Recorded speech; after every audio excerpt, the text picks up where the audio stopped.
Hello, my name is Rich Howard, owner of Architectural Builders Supply. This video is to bring you a closer look at the Hager 2-649-0219 flush end cap US32D.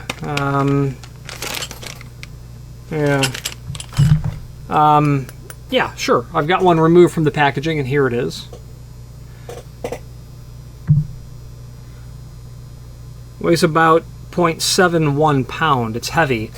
They say US32D. They use the US system because they don't use the BHMA system. The US system does not force you to declare the base material. I would argue that this is probably zinc base material in a satin stainless steel type finish. A couple of things about zinc, maybe more than two things, is the fact that zinc is inexpensive, it's very heavy, and it takes a nice finish. They're not going to get a piece of heavy grade stainless steel and get it worked like you would need to have for an end cap like this. And zinc is very durable, there's no doubt, is the bottom line. So let's take some basic dimensional properties. Let's talk about why you might be looking at this end cap. About 2 1/4 overall height. The height, yes. The width, about 2 1/8. The total projection from the face of the door is about 1 3/8 or so. Okay, it says Hager on it. That's nice. It allows you to identify it. It's going to include a mounting bracket. So what's going to happen with this mounting bracket is you'll attach it to the door. Your exit device is then going to come in, and you'll secure that to the door. This is the head case over here. You'll secure that to the door. Then your end cap is going to come just like that, and you'll screw that to the mounting bracket, just like that. Okay.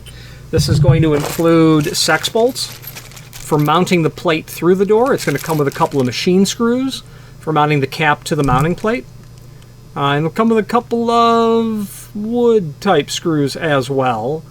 You're going to want to be really sure of what you're installing. You're going to want to be sure that you're supposed to through bolt it, or that you're not supposed to through bolt it. You want to make sure that whoever's door you're putting these on, they know, or they want or do not want to see those heads on the ingress side of the door. You don't want to, have a beautiful pre-finished walnut door and have all these little silver dots where your end caps are. So don't do that. It's going to include installation instructions. Let's now switch to the screen view where we can take a closer look at the installation instructions.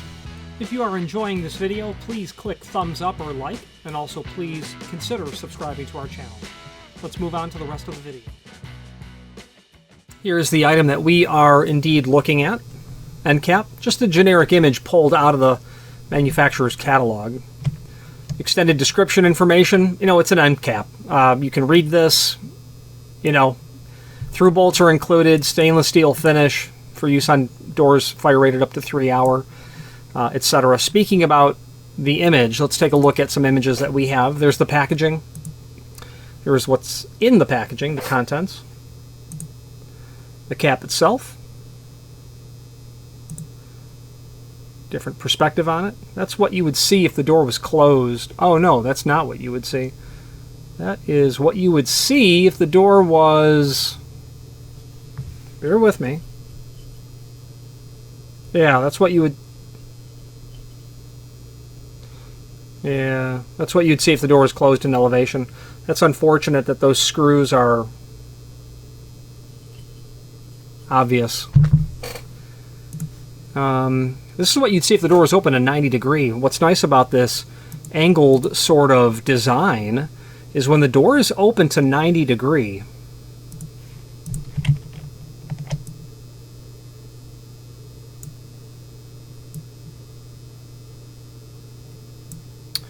door is open to 90 degree. There's your door. There's your panic device. You want that cap to do like a doodad like that, so that when the package carrier is coming through with all of your packages on a cart and he crashes into your end cap, it will kind of glance off and keep going. That's the purpose. Exit devices that were square or made of plastic, in terms of their end caps, you don't see those as much anymore.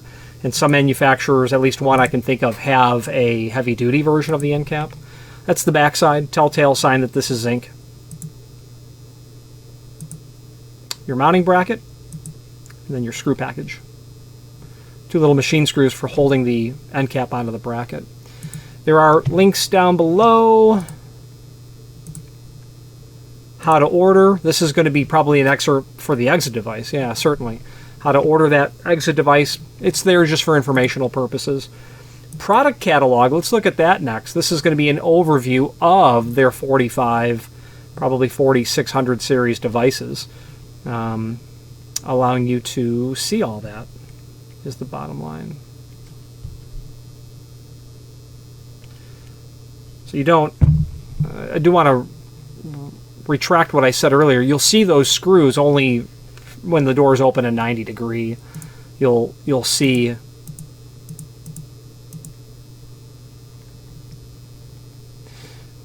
the door has to be open to 90 degree for you to see these. So in this perspective, the doors open at 90 degree. An overview of the entire series of their exit devices in this 4500 series. Their constituent parts are here, the available replacement parts, and that's why we list the material here. 45 and 46. Oh, okay. The only difference is the 46 is for a narrow style. Otherwise, it's the same device. But you will certainly find all of your parts in here. Head case covers, strikes. Interestingly enough, I don't see the end caps. And that's not unusual. You will end up seeing the end caps in the price list. That's where we certainly pull that material out of. Now there's the installation instructions. Nothing unusual about this in the sense of, you know, what's unusual about the installation instructions is that Hager provides them. So that's nice that they do, because once in a while someone will ask, how do you install it? And here is how you install it. So they do a good job with providing that. Now, there's a link below this video, as seen here, to the manufacturer's page on our site. And when you click on that, our manufacturer's page will load, which is here. And from here, you can view not only all of the Hager products that we sell by means of this horizontal navigation, but also a link to the manufacturer's website, as well as a link to the full product catalog and other encyclopedic documents, such as their keying service manual and their product finish guide. Let's wrap up this video on camera. If you've not hit subscribe yet, we would very much appreciate if you did, and hopefully you're enjoying this video. Now, let's get back to it. Now, in conclusion, if you have any questions on this replacement end cap, feel free to reach out to us. There's probably not too much you'll end up asking about it. It's a simple and straightforward piece of replacement equipment. Why would you be buying an end cap only? Well, possibly vandalism. Someone's gone up with a screwdriver and removed the end cap, or it's been so severely damaged that it has to be replaced. But with something solid zinc, that is, we sell Hager end caps often. And I don't believe it's always because of damage. I do believe there's vandalism happening because, you know, it's a solid piece of zinc. It's awfully hard to destroy that piece of hardware. So let me know why you're replacing it. I'd like to know what the cause is that you're having to buy these. This customer ended up needing 2 for their client. This client is a locksmith. Any questions on this Hager end cap, which is the 2-649-0219? And by the way, that part number, probably the last 4, the 0219, means the finish. So by all means, when you're looking at their end caps, that part number will change when the finish changes. So Hager's somewhat unusual in that regard, rather than it being the 2-649- 0200 32D or 0200 US3, things of that nature. Thank you very much. Thank you for watching, and if you've enjoyed this video, please click thumbs up, please subscribe, and maybe even send the video to someone that you know. Thank you.